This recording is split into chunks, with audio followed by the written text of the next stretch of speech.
Hello everyone, Dynamite here.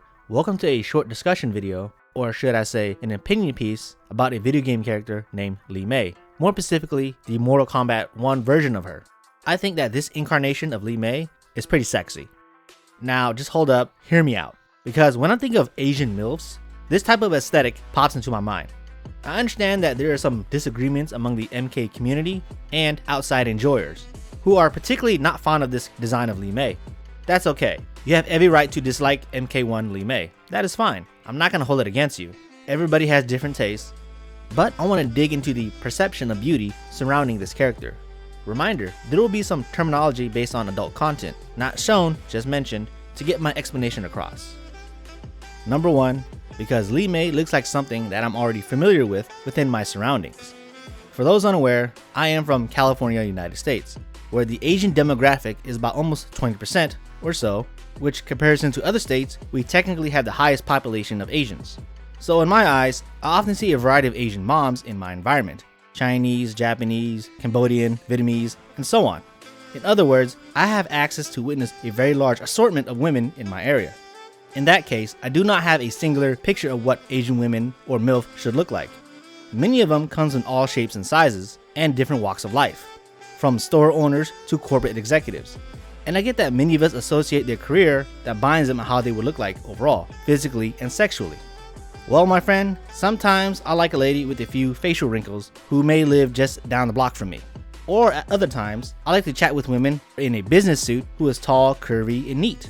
The thing is though, you would have to experience this firsthand to familiarize yourself in order to grow out or discover differences. Number 2. So what I stated before from number 1, I know it does not sound fair to many of you. And you're right. And this is where it gets a little heavy.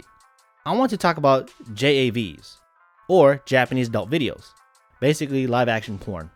And there's nothing wrong with it though. I too have watched several types of JAVs in my life between the mid-2000s. All the actresses there are very beautiful. We can all agree on that. But for those who consumes that product, these type of people who wants that specific artistic look of the ultimate Asian MILF. Hate to be negative, but chances are very slim. I'm not saying it's impossible. It is possible, but again, it's slim by a very large margin. What I'm trying to say about these JAVs, they are like everything else for entertainment. They are manufactured products to sell you an idea, a hope, a dream of that lady you strongly desire.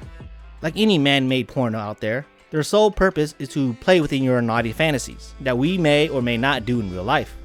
I know I sound like a hypocrite because of stuff I post here, but I'm fully aware of that.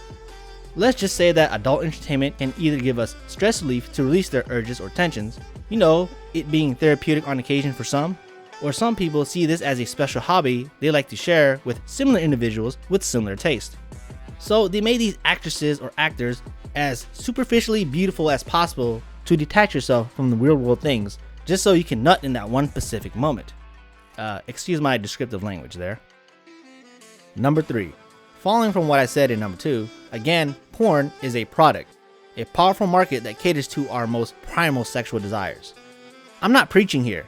I love the naughty stuff, and you see in the content I make on this channel and what I do here, frequently. But even I got my limits on what I like and don't like. Take for example, doujins, hentais, western cartoons, and comics, and especially social media. They take it up a notch from our endless imagination. We'll beautify anything, person or object, and try to fuck it. And that's how crazy we humans are. I've seen concepts like alien women, BDSM, bimbofication. It creates this what's hot and what's not in the most extreme levels. I've seen fan art of people sexualizing a hamburger or a baseball mascot. Come on, man, really? What I'm trying to say here is that we gotta draw a fine line. Number 4, let's reevaluate what I'm trying to say here. This is pretty much how much of it you consume versus how you perceive can affect your judgment. Is why I question people who scoff off Li Mei's design without a second thought. If you look at her backstory in context, it makes total sense.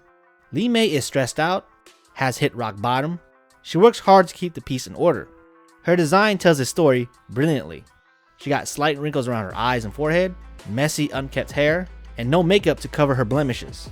I know people are very crazy about that, and you have seen like fan art of any fictional character out there where they just add layers and layers of makeup on them. Powder around the cheeks, eyeliner, eyelashes, lipsticks, and so on. It's freaking crazy, really. But in the context of Mortal Kombat 1, that's the reason why Li Mei looks like that. Compared to the other girls in this series like Melina, Katana, and Sindel, where they look like, they're beautiful, they have makeup on, and they're royalty. That's why. Compared to Li Mei, like I said, she hit rock bottom. And that's why she looks so stressed out and looks like a hardworking woman. Like I mentioned in statement number 1, Li Mei looks like the type of woman that I often see around my environment. So closing at the end of this video, all this is subjective to beauty, and so you guys perceive beauty however you like. I'm just telling you the reasons why I see Li Mei like that, because she looks familiar and I think it's pretty sexy. Alright, thank you all for watching. Dine Mode out.